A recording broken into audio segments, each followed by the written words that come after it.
Programme में खुशामदीद नाज़रीन। प्रदेश से देश तक एक ऐसा प्रोग्राम हम आपके लिए पेश करते हैं जिसमें उन लोगों के मसाइल को उजागर किया जाता है जो बैरून मुल्क मुकीम हैं और पाकिस्तान में उनको मसाइल का सामना करना पड़ रहा है या फिर वहाँ पर रहते हुए मसाइल का सामना करना पड़ रहा है। बहुत सारे ऐसे मसाइल हैं जिनका ताल्लुक़ पाकिस्तान से है, लेकिन चूंकि वो वहाँ पर रहते हैं तो जाहिर है इन मसाइल को हल करने के लिए वो कोशिश करते हैं पाकिस्तानी इदारों से भी रब्ता करें, वहाँ पर भी रब्ता करें, वहाँ पर भी अपने मसाइल को उजागर करने की कोशिश करें। बाज़ औक़ात हल हो पाते हैं, बाज़ औक़ात ऐसे हैं कि मसाइल ऐसे होते हैं जिसमें पॉलिसी आड़े आ जाती है। तो हम अक्सर प्रोग्राम्स में तो इंडिविजुअल्स का मसला आपके सामने लेकर आते हैं जिसमें बहुत सारे मसाइल प्रॉपर्टी से रिलेटेड आते हैं कि पाकिस्तान में उन्होंने प्रॉपर्टी ख़रीदी, उसमें बहुत सारे मसाइल हो गए, या तो कब्ज़ा हो गया या उन्हें कब्ज़ा नहीं मिल रहा या कुछ और मसाइल होते हैं, वो हम इंडिविजुअल केसेस आपसे डिस्कस करते हैं। लेकिन आज का प्रोग्राम इस लिहाज से थोड़ा सा मुख्तलिफ है कि आज हम आपको जनरली बताएंगे कि पाकिस्तानी जो वहाँ पर बाहर मुकीम है, मुख्तलिफ ममालिक में रहते हैं, उनको किन किस्म के मसाइल का सामना वहाँ पर पेश आता है, और अगर उन्हें यहाँ पर पाकिस्तान में कुछ इश्यूज़ हैं तो उसको बैरून मुल्क मुकीम जो लोग हैं या अथॉरिटीज़ हैं वो कैसे हेल्प आउट कर सकती हैं और पाकिस्तान में उनके लिए कैसे मदद की जा सकती है। तो ये तमाम चीज़ें हम उन इंसानियों के लिए इस प्रोग्राम में, आज के प्रोग्राम में भी डिस्कस कर रहे हैं। ज़ाहिर है पाकिस्तान से बैरून मुल्क रिस्क कमाने की खातिर गए हुए हैं और वहाँ पर अपने वो ख्वाब जो वो देखकर आंखों में ख्वाब सजा कर जाते हैं। बहुत सारे इस प्रोग्राम के ज़रिए से हमें ऐसे लोग भी मिले जिनके जो बेचारे 40-40 साल से एक मसले को लेकर चल रहे हैं और मसला हल नहीं हुआ। तो वो ज़हनी सुकून जिसको जो एक इंसान अपनी मेहनत की कमाई के बाद हासिल करना चाहता है वो शायद नहीं हासिल हो पाता कुछ मसाइल की वजह से। तो आज हम प्रोग्राम में देखेंगे कि जो जनरल इश्यूज़ हैं उनको कैसे एड्रेस किया जा सकता है और कैसे मदद की जा सकती है। हमारे साथ शाहिद फारूक साहब मौजूद हैं, स्कॉटलैंड से काउंसलर हैं स्कॉटलैंड के। शाहिद फारूक साहब, आपको हम खुशामदीद कहते हैं प्रोग्राम में। खालिद परवेज़ साहब मौजूद हैं, आप नुमाइंदे हैं स्कॉटलैंड में। और वकार मुश्ताक तूर साहब मौजूद है, माहिर कानून है। वकार साहब, आपको भी खुशामदीद। खालिद परवेज़ साहब, सबसे पहले तो मुझे ये बताइए कि वहाँ पर रहते हुए जनरली किस किस्म के इशूज़ का सामना करना पड़ता है पाकिस्तानियों को? जी शुक्रिया। जो बेहतरीन जो जिस तरह के हमारी परफॉर्मेंस 92 न्यूज़ की रही ओवरसीज पाकिस्तानियों के हवाले से, ये मौजूदा इस वक्त में स्कॉटलैंड के लोगों को मसाइल भी जो हमारे सामने आते हैं। एक तो नाइकॉब कार्ड का मसला है कि नाइकॉब कार्ड यहाँ पे बनाने का सहूलत यहाँ पर नहीं है। अगर से इन्होंने शुरू की है कि महीने में एक बार ब्रेडफोर्ड से जो टीम आती है वहां पर आकर वो नाइकॉब कार्ड क्या वो मोबाइल टीम आती है वो बनाती है। और दूसरा मसला पीए की फ्लाइट का है कि यहाँ से लोग सुबह बैठते थे और शाम को वहाँ 8 घंटे की फ्लाइट थी। खवातीन और बच्चों उनके लिए आने जाने का बड़ा बहुत ज्यादा इजी था उनके लिए। अब 11 साल हो गए हैं वो फ्लाइट जो है दोबारा पीए की फ्लाइट यहाँ से शुरू नहीं हो सकी। और ये लोगों का दिल ना ख्वाहिश है और बदकिस्मती से किसी भी जो हमारे हाई ऑफिशियल गवर्नमेंट से उन्होंने कोई ऐसा इकदाम नहीं किया कि ये फ्लाइट दोबारा शुरू हो जाए। जैसे यहाँ से डम्बरा से जाते हैं तो हमें दुबई में स्टे करना पड़ता है, वहाँ 2-3 घंटे, फिर या अबू धाबी में जाना पड़ता है, तो टर्किश में जाए। ये एक दो मसले तो ये बहुत अहम है जी। तो इस हवाले से जो हमारी जो गवर्नमेंट है वजारत खारजा है उनको चाहिए कि वो अपने इसमें वजारत खारजा के लेवल पे इनसे रब्ता करें और जो हमारी नरम पॉलिसी इस हवाले से करने के लिए। बाकी छोटे छोटे बहुत सारे मसाइल हैं यहाँ पर। ठीक है, चलें पहले तो ये 3 चीज़ें आपने उठाई, इसको डिस्कस कर लेते हैं ना, फिर बाकी आगे बढ़ते हैं। सबसे पहले तो आपने नाइकॉब का बताया, इसमें शाहिद फारूक साहब क्या कितना मुश्किल काम है ये कि अगर हुकूमत चाहे या जो मुस्तकिल बुनियादों पर वहाँ पर कार्ड बना के देने की फैसिलिटी है, क्या ये एक बहुत कॉम्प्लिकेटेड अमल है, ये आसानी से नहीं हो सकता? नहीं, इसमें यानी कि जैसे खालिद भाई ने इस चीज़ को उठाया, बल्कि हमारे जो हाई कमिश्नर साहब थे इस मंडे को उन्होंने पहली दफ़ा हमारे स्कॉटलैंड का विजिट किया। तो जो हमारा कॉन्सुलेट ग्लासगो जो ऑफिस है तो उधर थे, तो हम लोग भी उधर ही यानी कि काफ़ी उन्होंने जो कम्युनिटी के लोग बुलाए हुए थे, तो बहुत अच्छी हमारी उनके साथ डिटेल में डिस्कशन रही।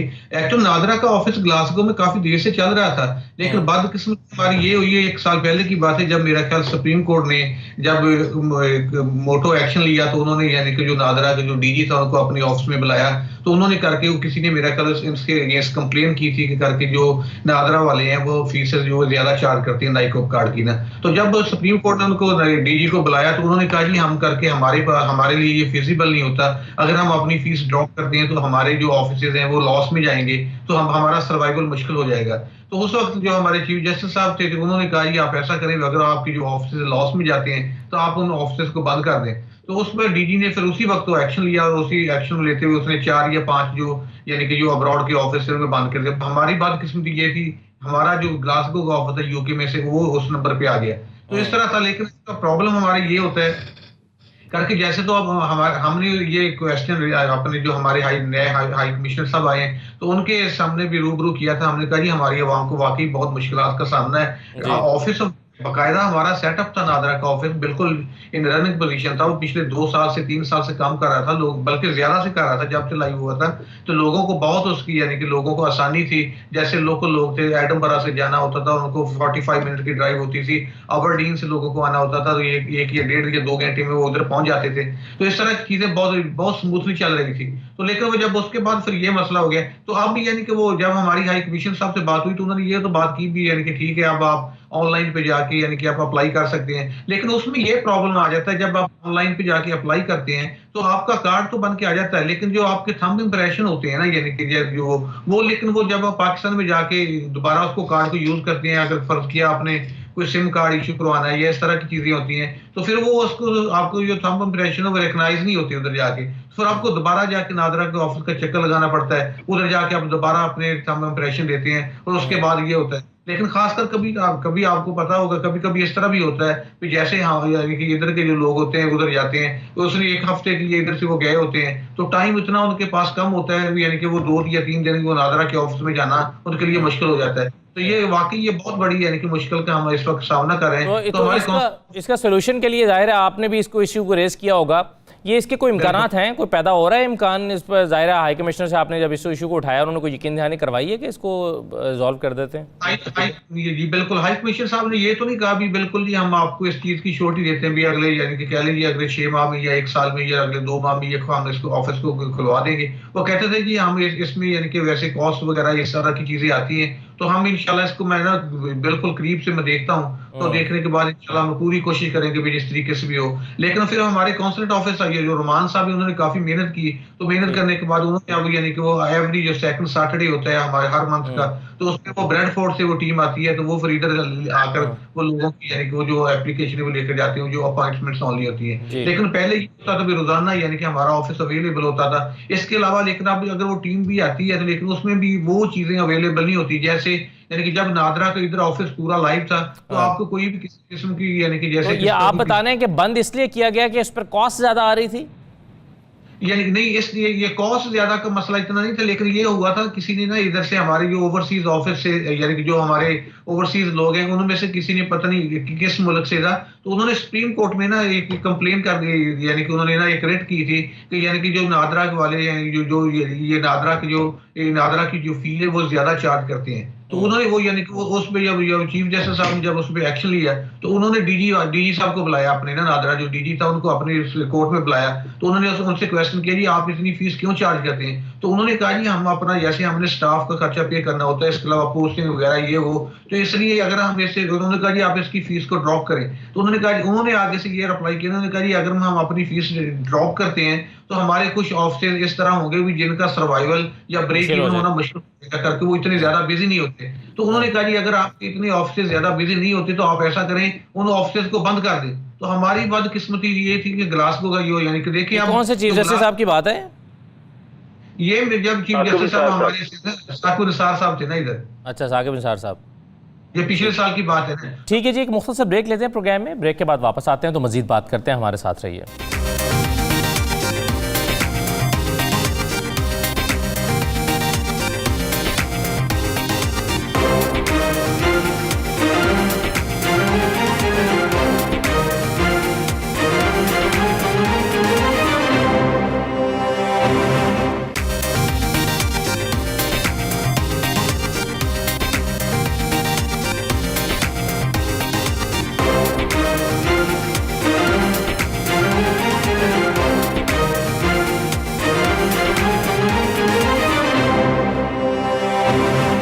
ब्रेक के बाद प्रोग्राम में दोबारा खुश आमदीद। वकार मुश्ताक साहब बैठे हैं ज़रा, इनसे पहले इस मौजू पर ये वकार साहब, ये साकिब निसार साहब आपके इल्म में है ये केस जब हुआ था या क्या हुआ? नहीं, मेरे इल्म में तो नहीं है, लेकिन जिस तरह ये बता रहे हैं कि उसका सो मोटो लिया था कोर्ट ने और उन्होंने कहा कि जो आपके सेंटर्स खसारे में जा रहे हैं उनको बंद कर दिया जाए। तो उसमें मेरे ख्याल में लीगल रेमेडी यही थी कि अगर कोई ओवरसीज़ पाकिस्तानी जिसका लोकस स्टैंडाई था वो रिव्यू पिटीशन फाइल कर देते उस ऑर्डर्स के ख़िलाफ़। मेरे ख्याल में कोर्ट को अगर ये बताया जाता कि जनाब वहाँ पर समंदर पार पाकिस्तानी हैं और उनके मसाइल हैं, ज़ाहिर है जब वो इतना रेवेन्यू पाकिस्तान के अंदर भेजते हैं तो हुकूमत पाकिस्तान अगर कुछ वहाँ पर इन्वेस्ट भी कर दे तो वो कोई इतना इशू नहीं। मेरे ख्याल में अगर रिव्यू पिटीशन फाइल हो जाती तो ये मसला तब ही सुप्रीम कोर्ट में सॉर्ट आउट हो जाता। तो अब ये कहना गलत नहीं होगा कि सुप्रीम कोर्ट के ऑर्डर से फिर ये बंद हुआ? ये तो अब ऑर्डर पढ़ने के बाद, ये केस की नौयत देखने के बाद ही पता चल सकता है। चीफ जस्टिस साहब ने सिर्फ सजेस्ट किया हो कि अगर आप सिर्फ सजेस्ट किया हो, लेकिन अभी वो तो ऑर्डर पढ़ के ही कुछ बताया जा सकता है। लेकिन जिस तरह शायद फारूक साहब बता रहे हैं उससे ये लगता है कि चीफ जस्टिस साहब ने जिस इशू पर सो मोटो लिया और जब ये बंद हुआ तो उनके ना तो किसी ने ये बात उनके गोश गुजार की और ना ये बात उनके जहन में थी कि ओवरसीज़ पाकिस्तानीज़ को कितना ज़्यादा सर्व कर रहा था वो। तो मेरे ख्याल में अगर नादरा से अप्रोच किया जाए या उसी ऑर्डर के ख़िलाफ़ रिव्यू फाइल कर दिया जाए अब भी, तो मेरे ख्याल में ये है कि कोर्ट उसमें बिल्कुल रिलीफ देगी। इसमें ऐसी कोई कानूनी सिकम नहीं है। बिल्कुल ठीक है। अच्छा, जो दूसरा मसला था एक वीज़ा रिफ्यूज़ल वाला, शाहिद फारूक साहब, ये वीज़ा रिफ्यूज़ल रेट बहुत ज़्यादा है पाकिस्तानियों का। अब इसमें क्या वजारत ख़ारजा की कमज़ोरी है कि हमारे वजारत ख़ारजा ने इस सिलसिले में अपना इंपॉर्टेंट रोल प्ले नहीं किया? ये पाकिस्तानियों के वीज़ा रिफ्यूज़ल रेट जो है वो ज़्यादा क्यों है इतना बाकी ममालिक के निस्बत? हमारी बदकिस्मती ये, अगर आप टीआर यानी कि स्टूडेंट टीआर 4 का अप्लाई करते हैं या आप स्पाउस का वीजा अप्लाई करते हैं या कोई भी करते हैं, हमारा सक्सेस रेट 30% से ऊपर नहीं जाता। तो इसमें कोई शक नहीं है, हमारी वजारत ख़ारजा को वाकई हमारे जो यानी कि इधर की जो ब्रिटिश काउंसिल या ये जो होम ऑफिस है इनके साथ बैठ के वाकई उनको ये चीज़ें तय करनी चाहिए भी हमारा भी एक राइट है, हम आपको वाकई अच्छे स्टूडेंट आपको भिजवाएंगे, आप लोग हमें मौका दें। जैसे देखिए हमारे, आप देखिए इतना हमारे कॉलेज यूनिवर्सिटी में इतनी क्रीम बैठी है, इतने लोग काबिल हमारे स्टूडेंट बैठे हैं, तो अगर उनको मौका मिलता है यानी कि तो उनको मिलना चाहिए ताकि वो इधर आके अपनी स्टडी कंप्लीट करें और उसके बाद दोबारा जाके पाकिस्तान को सर्व करें। और इस तरह के लोगों की हमें जरूरत है, इसमें कोई शक नहीं है। मेरा ख्याल है इसमें हमारी जो यानी कि हमने हमारे हाई कमीशन साहब से भी इस चीज को उठाया, इस बात को उठाया कि आप प्लीज इस पे थोड़ी सी तवज्जो दें। जैसे आपका जो आप इस लेवल पे बैठे हैं तो आप उनके साथ इस चीज को इस चीज पे जोर दें ताकि वो अगर हमारे जितने भी ज्यादा स्टूडेंट्स या जैसे हम इमिग्रेशन के जो मैटर हैं, जैसे हमें पता है हमारे अब लोकल हमारे कभी कोई भी जब इश्यूज आते हैं तो हम इमिग्रेशन जो है उसको सिर्फ यानी कि जो मेंबर ऑफ स्कॉटिश पार्लियामेंट वो नहीं डील कर सकती, जिसको सिर्फ मेंबर ऑफ पार्लियामेंट जो हमारा एमपी होता है वही डील करता है। तो हम उन लोगों को उनकी तरफ रेफर करते हैं, तो इसमें हमारे काफी लोगों के प्रॉब्लम होते हैं। जैसे लोकल आजकल एक और चल रहा है यानी कि आप देखिए होम ऑफिस ने एक ये भी जैसे मेंटेनेंस फंड है, वो अगर आपने शादी पाकिस्तान में जाकी है या बच्ची ने जाके शादी पाकिस्तान में की है तो अगर वो अपने हस्बैंड को उधर से बुलाना चाहती है इधर, या यानी कि जो बच्चे ने शादी की है तो अपनी वाइफ को इधर पाकिस्तान से इधर बुलाना चाहते हैं तो उनको मेंटेनेंस 18,600 पाउंड चाहिए होते हैं। तो लेकिन 18,600 पाउंड साल की जो इनकम है ये इतनी आसानी से आदमी नहीं जनरेट कर सकता। तो ये काफी लोगों के लिए लेके ये पॉलिसी को नरम किया जा सकता है, इस पॉलिसी को नरम किया जाए। इसमें मेरा ख्याल है पाकिस्तान को भी यानी कि हम यानी जैसे हमारी वजारत ख़ारजा को इस चीज़ पे जोर देना चाहिए। करके देखिए 18 काफ़ी सारे लोग ऐसे हैं जिन्होंने अब जाके यानी कि जैसे हमारे वालिदैन उनके वालिदैन ने बच्चों के ले जाके पाकिस्तान में शादी तो कर दी, लेकिन अब उसके बाद उसके पास इतने 18,600 की अमाउंट नहीं होती, तो इसलिए वो उनको बुलाना मुश्किल हो जाता है। तो इसलिए यानी कि वो जैसे वो अगर वो बच्चा वो अगले 3 माह में अप्लाई कर सकता था, लेकिन फिर उसको साल 1.5 साल उसका इंतजार करना पड़ता है, जब जाके वो कहीं मेहनत करके वो अपनी जो वेज वो 18,600 के करीब ग्रॉस लेकर जाता है, तो तब वो अपने बच्चे का अप्लाई करता है। लेकिन उसके बाद भी ये श्योरिटी नहीं होती, कभी अगर फर्ज के किसी और स्किल उसमें कमी आ जाए तो अगर फिर वीजा रिफ्यूजल हो जाता है तो वो देखे ना एक मियां बीवी अगर 3 साल से वो एक पाकिस्तान में बैठा और एक यूके में बैठा है तो उनकी तो वैसे ही लाइफ सफर होना शुरू हो जाती है। तो इस तरह के ये काफी मसाइल हैं जिसपे ना हमें मेरा ख्याल है हमारी हुकूमत पाकिस्तान को काफी इसमें तवज्जो देनी चाहिए ताकि हम अभी तक किया ही नहीं है हुकूमत पाकिस्तान ने इस पर फोकस नहीं किया या कोई एफर्ट की है जो कि सक्सेसफुल नहीं रही या इग्नोर्ड है ये एरिया? हमने काफी दफा इन चीजों पर रेज किया है, यानी कि मेरा ख्याल अब दोबारा हुकूमत पाकिस्तान इस पे जोर दे रही है। हाई कमीशन साहब ने भी इस चीज पे कहा, हम इंशाल्लाह अगली हमारी जब कोई भी होम ऑफिस के साथ या इस तरह की कोई हमारी मीटिंग्स आती हैं तो हम इस चीज को रेस करेंगे, और रेस करने के बाद हम इंशाल्लाह कोशिश करेंगे जिस तरीके से भी हो हम इसमें कोई नरमी लेकर आए। लेकिन अब पिछली दफा जब हमने इस चीज को काफी ज्यादा उठाया था तो उस पर अब होम ऑफिस ने थोड़ा सा लीनियट हो चुका है। अब लीनियट वो इस तरह हुआ है, यानी कि उसने कहा जी अगर आपके पास 18,600 नहीं है तो आप किसी से भी यानी कि स्पॉन्सर लेटर ले सकते हैं, भी वो आपको उसके साथ आपकी वो यानी कि वो आपको फंड करेगा। लेकिन उस पर ये हो जाता है, अगर फर्ज किया आपका यानी कि वो जो इंडेफिनिट का ट्रैक 5 साल का होता है, अगर आप किसी को साथ स्पॉन्सर लेकर उसको लेते हैं तो फिर आपका वो ट्रैक 10 साल में चला जाता है, लेकिन स्टिल फिर आप सफर करते हैं, लेकिन उसमें वीजे के चांसेस हो जाते हैं। लेकिन बात वही होती है, अगर फर्ज किया हो सकता है अगर आपके इतने ज्यादा नहीं कुछ जानने वाली या आपके इतने लिंक्स ज्यादा मजबूत नहीं है तो हो सकता है आपको कुछ स्पॉन्सर करने की पोजीशन पे भी ना हो। तो इसलिए अगर होम ऑफिस वाकई उसमें कोई नरमी ले लेती है तो फिर वो तमाम लोगों के लिए आसानी होगी, तो ताकि वो लोग अपनी यानी कि कोई अगर सोच रहा है कि उसमें पाकिस्तान में जाकर बच्चे ने शादी करनी है तो इस तरह की वो प्रॉब्लम से बच सकेगा। अच्छा, और वकार साहब, हमने अक्सर देखा है कि बहुत सारे लोगों का वीज़ा रिफ्यूज़ल होता है और उसमें बहुत ज़्यादा कोई सिग्निफिकेंट रीज़न भी या प्रोमिनेंट रीज़न भी सामने नहीं आती और वीज़ा रिफ्यूज़ हो जाता है। और बाज़ दफ़ा जो है वो एक आम आदमी का यानी आप दो एक जैसे लोग अप्लाई करें तो एक का लग जाता है और एक का रिफ्यूज़ होता है, यानी कि कोई क्राइटेरिया ऐसा लगता है कि स्पेसिफिक शायद पाकिस्तानियों के लिए नहीं है, बस हिट एंड ट्रायल मेथड बाज़ औक़ात ऐसा फील होता है कि वो है। तो कमज़ोरी फिर हुकूमत पाकिस्तान की या दफ्तर ख़ारजा की है कि उसने ठीक तरीके से लाइजोनिंग नहीं कर रखी है, या इस इशू को कि जी आप पाकिस्तानियों के वीज़ाज़ इतने ज़्यादा रिफ्यूज़ कर रहे हैं, इस इशू को कभी रेज़ नहीं किया वहाँ पर? बुनियादी तौर पर गुजारिश ये है कि जो तो क्राइटेरिया या कानून है वो तो ज़ाहिर है क्लियर होगा। यूके के इमिग्रेशन लॉज जो हैं या उनके जो भी इस सब्जेक्ट पर लॉज हैं वो तो क्लियर हैं। बुनियादी तौर पर होता क्या है, हमारे यहाँ जो मैंने एक्सपीरियंस किया है या जो हम रोज़मर्रा देखते हैं, हमारे यहाँ लोगों के पास गाइडेंस भी नहीं होती है। अब ये काम है हमारे फ़ॉरेन ऑफिस का कि वो अपने लोगों को फैसिलिटेट करे ताकि उनको उन कवानीन से आगाही हो, वो अपने डॉक्यूमेंट्स को उस तरह करके तैयार करें जब तक कोई पाकिस्तान से बाहर ट्रैवल कर रहा है। और जहाँ तक अभी शाहिद साहब बात कर रहे थे स्टूडेंट्स की, स्टूडेंट्स बेसिकली जो स्टूडेंट एक्सचेंज प्रोग्राम्स होते हैं वो बेसिकली किसी भी मुल्क की इकॉनमी के लिए, कि पाकिस्तान की जिस तरह ग्रोइंग इकॉनमी है उसके लिए बड़ी रीढ़ की हड्डी की हैसियत रखते हैं। अब ये हुकूमत पाकिस्तान की मैं समझता हूँ साल से ये कमज़ोरी रही है कि इनको यूके के साथ, यूएस के साथ और बाकी दूसरे ममालिक जो साइंस और टेक्नोलॉजी में और तालीम में हमसे बहुत आगे हैं, उनके साथ उस तरह के student exchange programmes MOUs sign नहीं कर सके, उस तरह करके हमारे स्टूडेंट्स को मोटिवेट नहीं कर सके, उनको गाइड नहीं कर सके। इदारे तो हमारे यहाँ बने हुए हैं, जिस तरह पंजाब में इदारा है endowment fund for higher education का, हायर एजुकेशन बाकायदा तौर पर स्कॉलरशिप्स भी देती है। हमारे यहाँ स्टूडेंट बेचारे हमने अक्सर देखा है खुद ही कागज़ वगैरह फिल करके प्राइवेट किसी कंसल्टेंट की खदमात लेके अपने तौर पर ही वो hit and trial method use करते हैं, तो कभी तो वीज़ा लग जाता है, कभी किसी छोटी सी बात पर रह जाता है।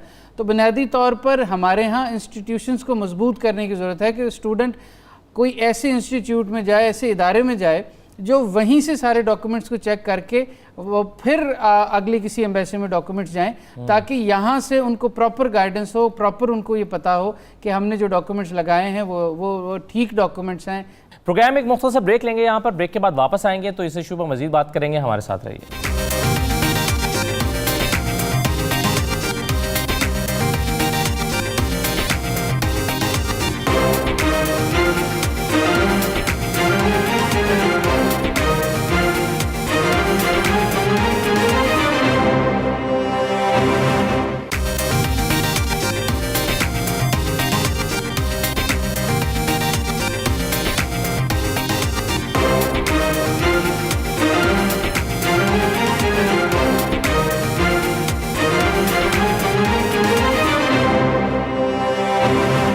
प्रोग्राम में आपको दोबारा खुशामदीद कहते हैं। बाहर जाने के ख्वाहिशमंद लोग जो हैं वो एजेंट्स के हाथों बहुत ज़्यादा लूट जाते हैं। मेरा ख्याल ये है कि बाज़ दफ़ा एक और रिफ्यूज़ल की सबसे बड़ी वजह शायद ये हो सकती है कि हमारे यहाँ लोग तालीम की आड़ में वहाँ पर उनकी कोशिश होती है कि हम जाकर वहाँ सेटल होंगे या काम करेंगे, तो फिर वो जब डॉक्यूमेंटेशन उस तरह से करते हैं तो वो चूँकि जेन्युइन स्टूडेंट नहीं होते तो फिर ज़ाहिर है जब उनकी स्क्रूटनी होती है तो वो उनको डिस्करेज किया जाता है वहाँ पर। तो ये मुख्तलिफ कैटेगरीज है, बट हाँ इस चीज़ पर मैं बिल्कुल आपके साथ हूँ कि गवर्नमेंट ऑफ पाकिस्तान की एक बाकायदा पॉलिसी होनी चाहिए कि हमने अपने स्टूडेंट्स को, जो जाहिर है पाकिस्तान की इकॉनमी में भी कल को कंट्रीब्यूट कर सकते हैं, और ये अगर वहाँ पर भी वो जॉब करते हैं तो पाकिस्तान को वापस ज़र मुबादला भेज सकते हैं। एक बहुत बड़ा एक सब्जेक्ट है पाकिस्तान के अंदर पाकिस्तान की इकॉनमी के लिए, तो इस पर एक पूरा इस पर एक पॉलिसी मुरतब होनी चाहिए। बिल्कुल सही है। अच्छा, अब मैं वो जो तीसरा मसला पीआईए वाला उठाया था कि फ़्लाइट, डायरेक्ट फ़्लाइट नहीं है वहाँ की, उस पर तो हम बात करते हैं, लेकिन उससे पहले खालिद परवेज़ साहब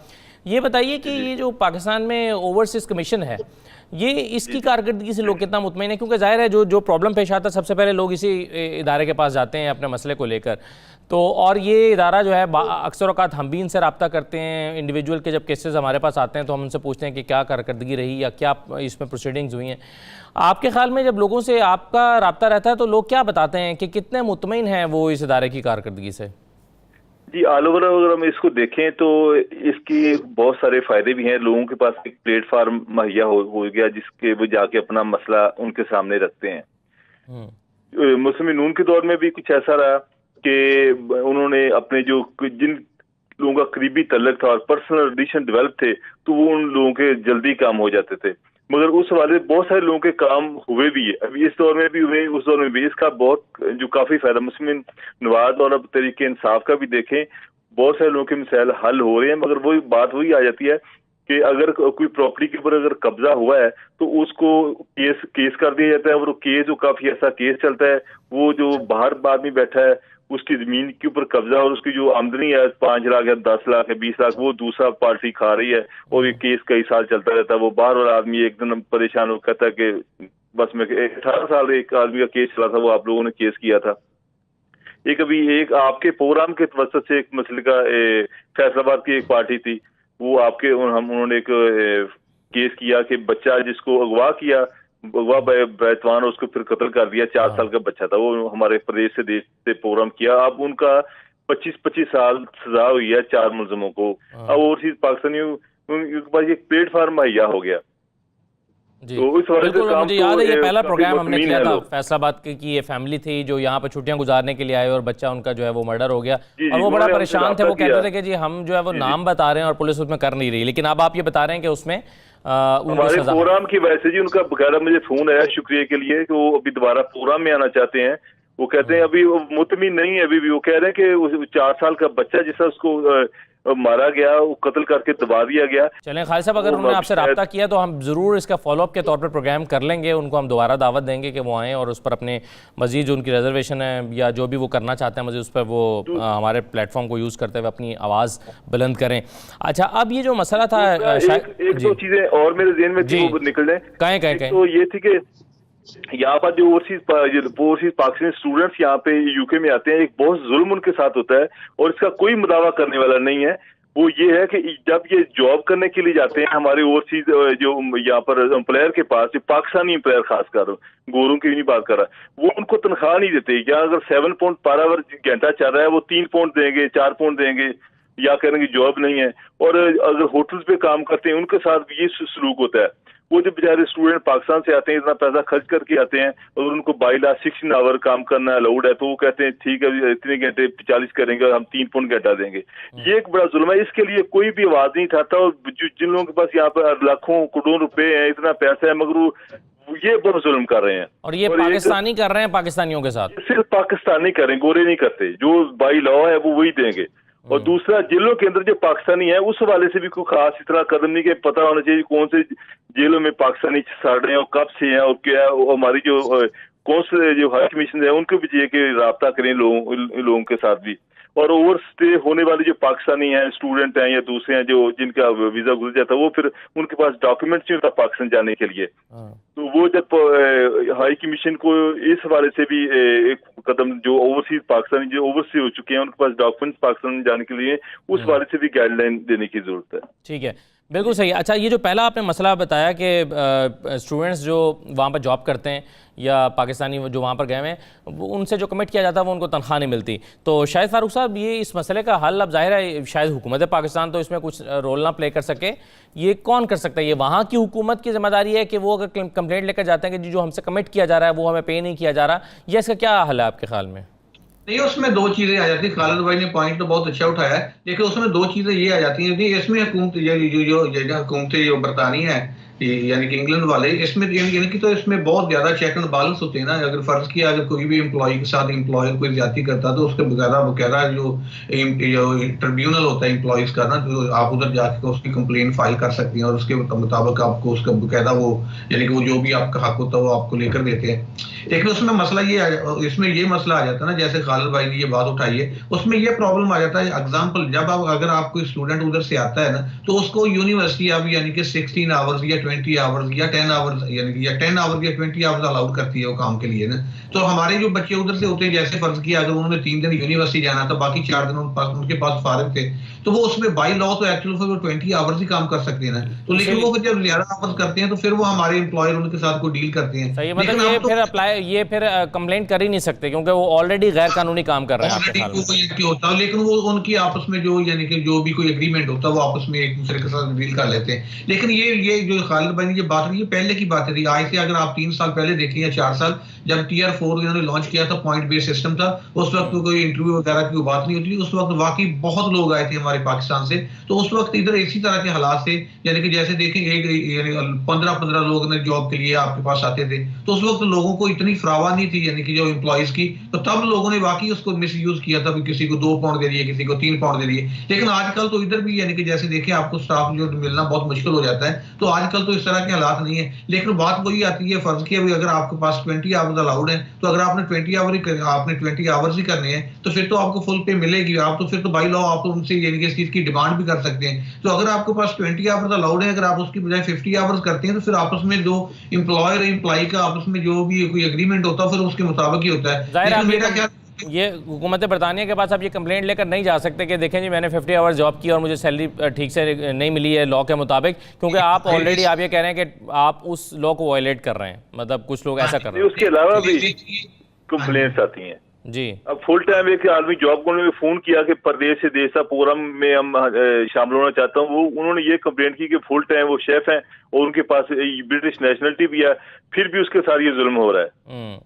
ऐसे अगर उसके साथ ये जुल्म हो रहा है तो वो तो बजाय उसके देश प्रदेश में आने के, वो तो जो यानी कि इधर हमारा जो एम्प्लॉयज का ट्रिब्यूनल है तो उधर जाके कंप्लेन कर सकता है, या एम्प्लॉयर से वो डायरेक्ट बात करे भी फर्ज किया देखो जी मैं इतने आवर्स करता हूँ, इतनी मेरी वेज बनती है, मेरे साथ इसको फाइनल करें वरना मैं आपको यानी कि आपकी ट्रिब्यूनल में कंप्लेन करूंगा। तो ऑटोमेटिकली वो तो उसको जो मैटर है वो रिजॉल्व हो जाएगा। ये तो इतना बड़ा इशू नहीं करके वो तो इधर का नेशनल है, वो कंप्लेन नहीं करते ना, वो ये तो नहीं करना चाहिए। हमारे लोग इतनी नॉलेज भी नहीं होता। जब भी यहाँ पर असद भाई लोग आते हैं ना हमारे, अगर कोई शादी करके लड़का आता है या स्टूडेंट के लिए आते, उनको पहले इंग्लिश ही यहाँ पे नहीं आती। अगर शादी करके लड़की पाकिस्तान से आती है या लड़का पाकिस्तान से आता है, उनको अगर हॉस्पिटल में जाना है, कोई फॉर्म फिल करना है, वो उसको ऑलवेज कोई ट्रांसलेटर अपने साथ ही चाहिए होता है। जी जी ठीक है जी, एक मुख्तसर ब्रेक लेते हैं प्रोग्राम में। ब्रेक के बाद वापस आते हैं तो मजीद बात करते हैं। हमारे साथ रहिए।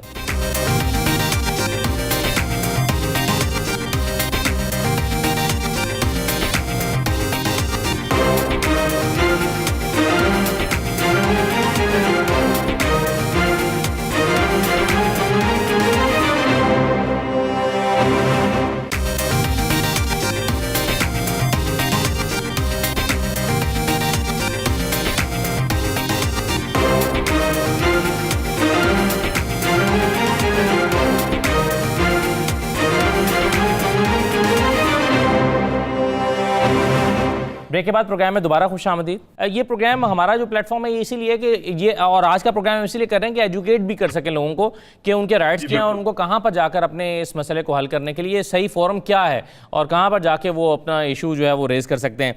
दूसरी ये वाहद टीवी चैनल 92 न्यूज है जिन्होंने कम्युनिटी के मसाइल उठाए। मैं जहाँ भी जाता हूँ लोग बहुत ज्यादा अपने मसाइल भी बताते हैं और मैं समझता हूँ कि ये पहली बार कोई ऐसा नेशनल टीवी चैनल जिसने ये लोग, बल्कि मैं तो ये कहता हूँ कि ये वाला जो प्रोग्राम है परदेश से देश तक, ये वहां पर मौजूद जो परदेसी हैं जो पाकिस्तानी हैं उनको अपनी मिट्टी से जोड़ रहा है।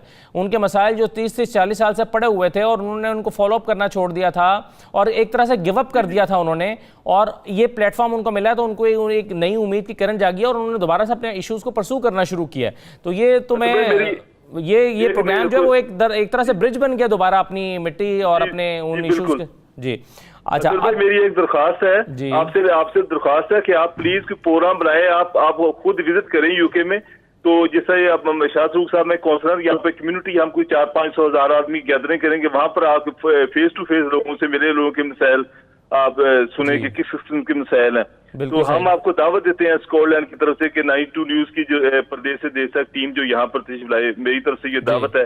तो शाहरुख साहब बैठे वो भी बिल्कुल सही है, ये वहाँ जाकर लोगों से मुलाकात की जाए और उनसे बात की जाए, बिल्कुल ठीक है। अच्छा वकार साहब, अब दो चीज़ें, एक तो ये इस पर भी आप कमेंट कर दीजिएगा, दूसरा ये जो जेल में मौजूद पाकिस्तानी हैं, आप अक्सर किसी भी मुल्क में चले जाएं तो वहाँ पर बाज़ औक़ात तो बहुत छोटे छोटे इश्यूज़ में जो है वो लोग फंसे होते हैं और उनको चूँकि उनके इश्यूज़ रेज़ करने वाला नहीं होता। जैसे सऊदी अरब की भी इमरान खान साहब ने प्रिंस से जब पाकिस्तान में विजिट किया उन्होंने, तो उन्होंने कहा कि छोटे जो जराइम में मुलव्वस लोग हैं उन पर आप ज़रा कुछ मेहरबानी फरमाएं। तो इस तरह से यूके में भी बेशुमार पाकिस्तानी होंगे, तो ये तो शायद मेरा ख्याल है हुकूमत पाकिस्तान के करने का काम है कि हुकूमत बरतानिया के साथ वो इस इशू को टेकअप करे।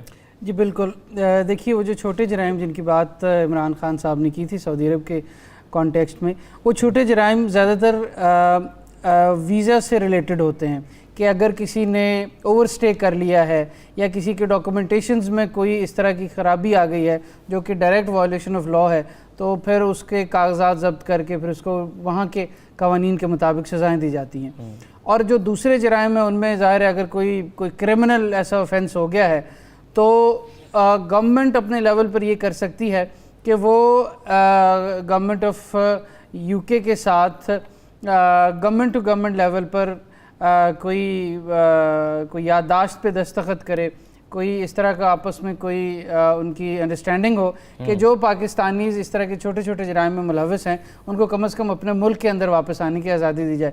वैसे तो मेरा ये ख्याल है कि बरतानिया के कवानीन इस हवाले से पहले ही कोई बहुत ज़्यादा स्ट्रिक्ट नहीं है। वहाँ पर होता क्या है कि अगर कोई वॉलंटरली तौर पर वहाँ से डिपोर्ट होना चाहे, बाहर जाना चाहे, तो फिर उसको ज़ाहिर सहूलत दी जाती है। और दूसरा काम अब पाकिस्तानी गवर्नमेंट ये भी कर सकती है कि पूरी दुनिया के अंदर इस तरह के जो पाकिस्तानी हैं छोटे मोटे जराइम में जेल में जो कैद हैं उनको लीगल असिस्टेंस दी जा सकती है। लीगल असिस्टेंस का एक मैकेनिज़्म एम्बेसी लेवल पर वहाँ पर हमारे डिफ़ाइन हो सकता है कि हमारी एम्बेसीज हमारे लोगों को वहाँ पर फ्री लीगल एड प्रोवाइड करें, लीगल असिस्टेंस दें, ताकि वो जल्द अज जल्द जो भी उनका प्रॉब्लम है उससे वो नबरदवा आजमा होकर अपने मुल्क अपने लोगों में वापस आ सकें। तो ये एक बड़ी इम्पॉर्टेंट बात ये है कि हुकूमतों का बुनियादी तौर पर, रियासतों का ये फ़र्ज़ है कि अपने शहरियों के तहफ़्फ़ुज़ करना, चाहे वो दुनिया में किस जगह पर भी हों। जितनी रियासत इस मामले में ज़्यादा कंसर्न्ड होगी उसकी सारी पॉलिसीज़ उतनी ही अपने शहरियों के तहफ़्फ़ुज़ के लिए बनेंगी। जी हाँ बिल्कुल। अच्छा ये शाहिद फारूक साहब, आम तौर पर किस किस्म के जराइम का इर्तिकाब कर बैठते हैं ये लोग जो जेलों में मौजूद हैं? वहाँ पर क्या बहुत संगीन नौइयत के जराइम हैं, मामूली नौइयत के जराइम हैं? जी ये तो डिपेंड ही करता है, लेकिन मैं एक बात आपको और थोड़ी सी इस पे थोड़ी सी रोशनी डाल दूं। यानी कि जैसे हमारी बात हुई, खालिद भाई ने ये बात उठाई थी, तो हम बकायदा हमारा जो मैनचेस्टर का ऑफिस है ना, ये जैसे लंदन का ऑफिस है, तो बकायदा एक काउंसलर जो होता है ना, यानी कि जैसे जो काउंसिल उधर काउंसलेट में बैठता है, बकायदा अपॉइंट होता है पाकिस्तान की तरफ से, हुकूमत पाकिस्तान की तरफ से, जो इन लोगों को जाके बकायदा वो प्रिजन में इनको जाके विजिट करते हैं। और इस तरह फिर उसके पास ये भी राइट होते हैं, एग्जाम्पल अगर कोई फर्ज किया कोई ऐसा हमारा बंदा है जिसको 5 साल की है, 4 साल की है, 6 साल की सजा हुई है, तो अगर वो कैरो इधर की बजाय पाकिस्तान में जाके गुजारना चाहता है, तो वो जो हमारा काउंसिल, उसे मेरे ख्याल वो पहले साजिद काजी साहब थे जो अपॉइंटेड थे ना, पाकिस्तान से आए हुए थे, उन्होंने 5 साल का क्लियर कंप्लीट करके वो वापस चले गए, उनकी जगह पे अब नए आए, तो वो उनको मेरे ख्याल पाकिस्तान में भी लेकर जा सकते हैं। तो इस तरह की ये ऑलरेडी हुकूमत पाकिस्तान ने इस पे काम किया हुआ है। तो लेकिन ये जो आपने जो जराइम की बात की है, तो लेकिन इतने बड़े संगीन नहीं होते, लेकिन कभी कभी इस तरह के भी हालात हो जाते हैं भी इंसान को पता नहीं चलता और इंसान इस घेरे में आ जाता है। जैसे कोई कत्ल में कोई मुलव्वस हो गया या कोई सीरियस एक्सीडेंट में मुलव्वस हो गया, जैसे लेकिन अब रोड पे जा रहे हैं, अल्लाह ना करे किसी भी वक्त किसी के साथ कुछ भी हापन हो सकता है। तो अगर इस तरह की चीजें आ जाती है तो फिर लोग उसमें भी 4-4, 5-5 साल से अगर उनको सजा होती है, वो जज पे डिपेंड करता है कि क्या कितना सीरियस था। जैसे देखें इधर आजकल आप अगर आप रोड पे देखें तो ये अगर आप कोई भी बंदा फोन यूज करता है तो उसको 6 पॉइंट्स लोग लगा देते हैं और उसके साथ फाइन होता है। लेकिन अगर फर्क की अल्लाह ना करे आप इतनी इग्नोरेंस के साथ ड्राइव कर रहे हैं, यानी कि आप फोन पे लगे हुए, ऐसे कोई चीज आप कोई आदमी या कोई बंदा आपकी कार के नीचे आ जाता है, तो फिर उस पे आपको यानी कि वो सजा होती है। तो इस तरह के लोग काफी हैं। लेकिन मेरी लास्ट पे आज से 2 साल पहले जब साजिद काजी साहब ने, तो मेरी 2-3 उनके साथ मीटिंग्स हुई थी इस सिलसिले में, तो कहते थे काफी हमारे लोग हैं, जैसे किसी को कोई डोमेस्टिक वायलेंस में वो गए हुए हैं, कोई इस तरह की चीजों काफी लोग बैठे हैं, तो वो बकायदा हर 2-3 माह बाद उनको विजिट करते थे। उनकी यानी कि कोई रिक्वायरमेंट होती थी या कुछ चीजों की उनको जरूरत होती थी, वो उनको प्रोवाइड करते थे। कोई काफी वो इस तरह भी बता रहे थे, काफी सारे लोग ऐसे थे जिनका कोई इधर है ही नहीं, वो यानी कि वो जैसे कोई इलीगल आए थे या कोई इस तरह के मसाइल थे, वो अकेले ही थे, इस तरह का उन्होंने क्राइम किया, तो वो जेलों में बैठे, तो उनको फिर वो कहते थे हमारे पास ये मौका होता है, हम उनको पाकिस्तान में भी ले जा सकते हैं। ठीक है। अच्छा शाहिद साहब, आखिरी बात ये बताइए, वो जो खालिद परवेज साहब ने इशू रेज किया था डायरेक्ट फ्लाइट वाला, अब ये वाकई बड़ा एक मसला है पाकिस्तानियों के लिए कि कहाँ आप 8 घंटे में पाकिस्तान पहुँच जाएं और कहाँ आपको कनेक्टेड फ़्लाइट लेना पड़े, तो बाज़ दफ़ा आपका 8-8 घंटे का भी आपको जो है वो स्टे करना पड़ता है। तो अब मुझे ये बताइए कि इस इशू को कैसे रेस किया जा सकता है? ये बहरहाल एक बड़ा अहम मसला है। जी बिल्कुल, इसको भी हमने यानी कि वो जब हम ये मंडे वाले दिन, जब पिछले लास्ट मंडे को हाई कमिश्नर साहब आए थे, तो हमारे एक 22 के हमारे बल्कि कुलीग काउंसिलर थे, उन्होंने इस चीज़ को बाकायदा रेस किया। उन्होंने कहा जी हमें वाकई इस पे बहुत ज़्यादा यानी कि प्रॉब्लम है, खासकर जो हमारे बुजुर्ग हजरात हैं, उनको जब कनेक्शन फ्लाइट लेनी पड़ती है, जैसे वाया अगर वो इस्तांबुल या वाया दुबई या वाया और दोहा जाते हैं, तो वो उनको उधर बहुत ज्यादा मुश्किलात का सामना करना पड़ता है। जैसे खासकर अगर कोई बुजुर्ग हो, तो हम अगर उनको इधर से बैठा दें, तो वो अगर जाके डायरेक्ट वो पाकिस्तान लाहौर उतर जाएं, तो मेरा ख्याल उनको साथ किसी को ले जाने की भी जरूरत नहीं होती, और यार तकरीबन 7.5 या पौने 8 घंटे में आप लाहौर पहुंच जाते हैं। तो और लेकिन अगर आप वाया जाते हैं, तो फिर आपको कनेक्शन में आप उधर तकरीबन दुबई या इस्तांबुल या उधर ही आप पहुंचते हैं, और उसके बाद आगे आपको 7-8 घंटे या 3 घंटे की जो उधर कनेक्शन होता है, उसमें आपको काफी ज्यादा मुश्किल का सामना, खासकर जो बुजुर्ग हमारे इतने बड़े पढ़े लिखे नहीं होते, उनको फिर आगे टर्मिनल जो तलाश करने में काफी मुश्किल हो जाते हैं, फिर किसी से पूछना पड़ता है, कुछ लोग गुम हो जाते हैं। तो इस तरह की, बल्कि मेरे हमारे वो भाई ने बहुत अच्छी बात की थी, वो कहते ये तकरीबन फ्लाइट हमारे साथ चलती रही इधर, उस वक्त मेरा ख्याल 87% या 85% वो करते थे, तो लेकिन उनको ब्रेक इवन के लिए 77% चाहिए था, तो हमारी जो फ्लाइट लॉस में नहीं जा रही थी, पता नहीं क्या उसके पीछे यानी क्या वजूहत थी। तो हमारे भाई बहुत अच्छी बात की थी, उन्होंने कहा जी जब हमारी डायरेक्ट फ्लाइट होती थी, तो डिनर हम इधर ग्लासगो में करते थे, और हम जो अपना ब्रेकफास्ट होता था वो जाके हम पाकिस्तान लाहौर में करते थे। तो इसी तरह होता था, बाकी वो बहुत सूट करती थी फ्लाइट हमें। शाम को रात को 7:30-8 बजे इधर से हम निकलती थी फ्लाइट वो, और सुबह तकरीबन 7-7:30 बजे वो पाकिस्तान में लैंड कर जाती थी। तो आप सारा दिन के अपने काम वगैरह भी सारे फिनिश कर लेते थे, और काम फिनिश करने के बाद आप बड़े आराम से सुकून से यानी 6 बजे या 5:30 बजे 7 बजे 6 बजे आप जाके चेक इन करते थे, और उसके बाद आपने यानी कि रात का डिनर किया। डिनर करने के बाद आप देखें रात को वैसे भी लोग सो जाते हैं, तो फ्लाइट यानी कि इधर से फ्लाई करती थी, आप सो जाते थे, और सुबह जब आपकी आंख खुलती थी आप पाकिस्तान में बैठे होते थे। तो ये बहुत आसानी थी। और इसके अलावा खासकर यानी कि ये भी जो मुशर्रफ साहब ने ये एक बहुत अच्छा काम किया था, जैसे जो PIA बाहर एक हमारी फ्लाइट है, यानी कि जो PIA एयरलाइन है, जो यानी कि जो भी कोई फर्क बरियल की कोई बॉडी होती है जिसमें वो उसको वो फ्री लेकर जाती है। तो अब हमारे अगर फर्ज किया, अब पहले से तो ट्रेंड कम हो चुका है, लोग इतने ज्यादा यानी कि अपनी जो अपने यानी कि जिनके लवाकिन होते हैं या जो फौत हुए होते हैं उनको अब इधर ही करते हैं। अब तो लोग इधर सेटल हो चुके हैं, तो इनको ही वो उनको दफना देते हैं। लेकिन फिर भी कुछ लोग जो अगर वो ले जाना चाहते हैं कि अब आई इलाके में वापस आ जाए। शाहिद फारूक साहब, आपने बहुत इंपॉर्टेंट इशूज़ रेज किए हैं, बल्कि इनफैक्ट खालिद परवेज साहब ने उन इशूज़ की जानिब हमारी तवज्जो दिलाई और आपने उसको रिस्पॉन्ड किया, और वकार साहब ने भी उस अपनी राय दी है। मैं आप तमाम मेहमानों का बहुत शुक्रिया अदा करना चाहूँगा, और मुझे उम्मीद है कि बहुत सारे पाकिस्तानी जो ओवरसीज़ वहाँ पर मुक़ीम हैं और बहुत सारे पाकिस्तानी जो जाने की ख्वाहिश रखते हैं, उनके लिए बहुत सारी रहनुमाई मिली होगी इस प्रोग्राम के ज़रिए से। ये आज का प्रोग्राम था, इजाज़त दीजिए, अल्लाह हाफ़िज़।